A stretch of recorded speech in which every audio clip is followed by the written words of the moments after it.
Hello and shalom everyone. आज हम बात करने जा रहे हैं on the beauty of surrender, यानी कि अपने आप को परमेश्वर के सामने सौंपने में खूबसूरती।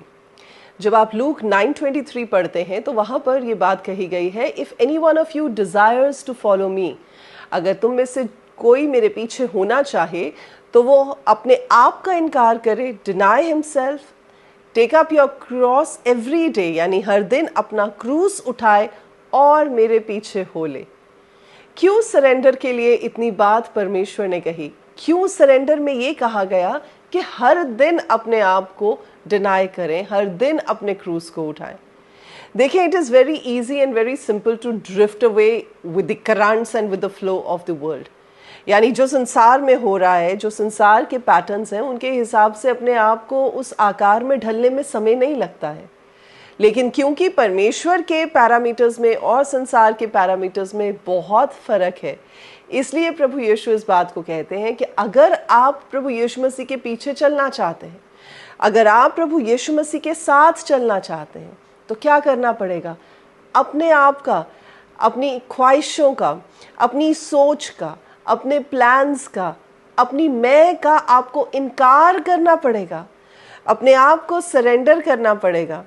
अपने आप को परमेश्वर की इच्छा में मर्ज करना पड़ेगा, ताकि आप हर दिन परमेश्वर के प्लान्स को अपनी लाइफ में पूरा होते हुए देखने पाएं। अब ज़रा सोच के देखें, अगर प्रभु के प्लान्स एक तरफ और आपके प्लान्स एक तरफ हैं, तो सारा दिन, सारा समय, सारी ज़िंदगी आप टग ऑफ वॉर ही खेलते रहेंगे, यानी रस्सा खींची का ही खेल चलता रहेगा।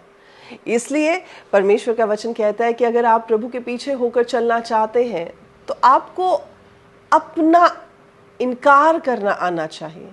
आपको अपनी ख्वाहिशों का इनकार करना आना चाहिए। और सरेंडर का मतलब आप उस फेथ को दिखाते हैं कि प्रभु, आप जो कुछ भी मेरे लिए करेंगे वो मेरे लिए बेहतरीन होगा, और मैं आप पर विश्वास करने के लिए तैयार हूँ, चाहे मैं देख पाऊँ या मैं ना देख पाऊँ। देखिए, जब अब्राहम को परमेश्वर ने चैप्टर 12 ऑफ जेनेसिस में ये बात कही थी कि अपने पिता के घर को छोड़ और उस देश में जा जो मैं तुझे दिखाने वाला हूं, तो he completely surrendered to the will of God, and with the obedience, with that surrender, there was a promise hidden for him and for his descendants. So जब आप सरेंडर करते हैं, जब आप परमेश्वर के सामने अपने आप को पूरी तरह से प्रभु के हाथों में सौंप देते हैं, याद रखें, वो मुनाफे का सौदा ही रहता है। वो इसलिए क्योंकि आप और आपकी आने वाली पुश्तें परमेश्वर के प्लान के अकॉर्डिंगली ब्लेस की जाएंगी, और जो भी घटी या कमी आपकी अपनी सोच या अपने लाइफ के हिस्सों में हो सकती है, परमेश्वर के प्लान्स और परमेश्वर के सामने सरेंडर करने से आप देखने पाएंगे कि वो एक एक करके परमेश्वर की ओर से सही होती चली जाती है। सो आज इस विश्वास के साथ कि आप भी अपने आप को परमेश्वर के सामने सरेंडर करेंगे। हो सकता है कि आपकी लाइफ में कुछ ऐसे एरियाज हो जहां अभी तक आपने परमेश्वर के सामने उन चीज़ों को नहीं सौंपा, तो आज ही सौंपे।